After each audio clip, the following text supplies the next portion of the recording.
Bapak Ibu pernah dengar skripsi, ya kurang lebih mereka membuat yang sederhana daripada itu. Nah, jadi setidaknya dengan tujuan mereka mengenal jauh lebih.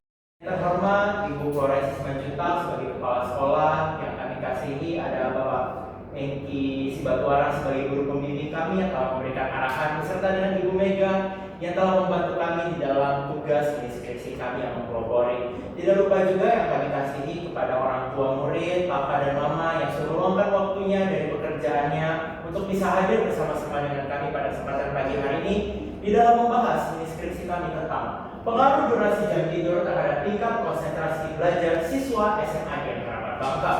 Sebelum daripada itu, izinkan kami memperkenalkan diri.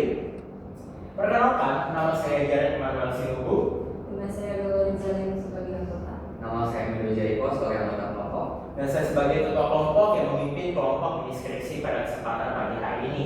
Kami berharap presentasi skripsi kami hari ini bisa menjadi wawasan yang baru bagi kita semuanya. Baik, saya akan menjelaskan bab 1 yaitu pendahuluan. Kita akan mulai dalam latar belakang. Pendidikan merupakan faktor krusial yang dapat menentukan masa depan seseorang. Kualitas pembelajaran dipengaruhi oleh berbagai faktor, yaitu faktor internal dan juga faktor eksternal. Salah satu Bagaimana dan mengapa hubungan dari variabel tersebut dapat terjadi?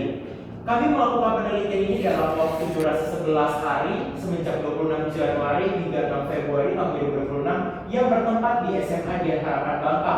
Dengan populasi yang kami jangkau adalah seluruh siswa yang aktif di SMA Dian Harapan Bangka di tahun ajaran ini.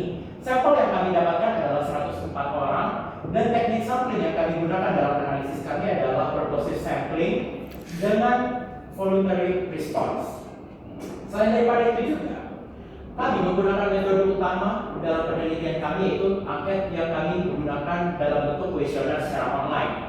Instrumen utama dalam penelitian kami adalah kami sendiri atau human instrument sebagai peneliti dan didukung oleh kuesioner yang kami berikan sebagai pelengkap dalam data kami. Untuk teknik analisis data yang kami gunakan, kami menggunakan teknik analisis interaktif yang dipelopori oleh Miles and Huberman, yaitu data reduction atau reduksi data, penyajian data atau data display, conclusion and verification atau penarikan kesimpulan dan verifikasi. Nah, selanjutnya kita bakal lanjut ke bab 4 yang merupakan hasil dan pembahasan. Kampus sehingga dia tidak bisa memberikan 100% konsentrasinya di dalam menjalani harinya di sekolah. Untuk faktor-faktor yang mempengaruhi kualitas tidur, yang paling utama dan terutama yang terjadi di SMA Dian Harapan Bangka adalah beban akademik, di mana timeline kita yang cukup mepet dan cukup crowded dan hektik sehingga banyak ujian dan formatif, sumatif, dan juga deadline yang berdekatan.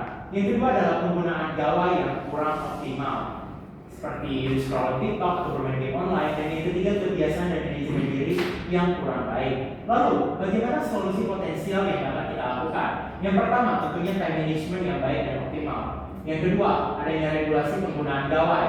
Yang ketiga, adanya komitmen dan juga disiplin diri. Dan yang keempat, menjalankan pola hidup sehat. tidur remaja. Lalu kurang tidur itu dapat berdampak langsung pada aspek-aspek tersebut.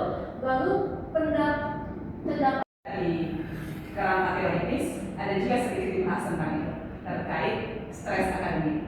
Jadi sebenarnya ini mana yang berpengaruh kemana, ataukah ini sebuah sirkulasi yang tidak ada jawabannya?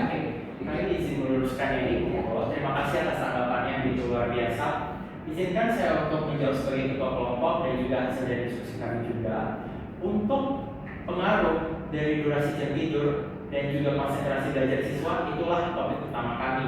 Dan beban akademik itu adalah faktor yang menyebabkan musik kami dapat terjadi. Kurang lebih seperti itu untuk jawabannya. Jadi beban akademik atau academic pressure ini adalah faktornya. Dan untuk variabel bebas kami tetap berada di durasi jam tidur tadi yang kurang, dan juga untuk variabel terikat kami itu kembalinya kepada bagaimana konsentrasi belajar siswanya. Jadi dia dipengaruhi oleh durasi jam tidur tersebut, dan academic pressure itu adalah faktor utamanya yang menyebabkan hal ini dapat terjadi. Gitu Ibu. Tahu begitu ya, seberapa bertanggung jawab mereka di dalam menyampaikan itu, seberapa percaya diri mereka di dalam mempertanggungjawabkan apa yang selama ini sudah mereka lakukan ketika Bapak Ibu sudah mengutus mereka ke sekolah Dian Harapan. gitu ya. Jadi semoga kedepannya kami memohon dan meminta izin kepada Bapak Ibu juga untuk kita sama-sama bersinergi di dalam mengevaluasi pembelajaran dari setiap anak-anak kita masing-masing supaya nanti kami juga di sekolah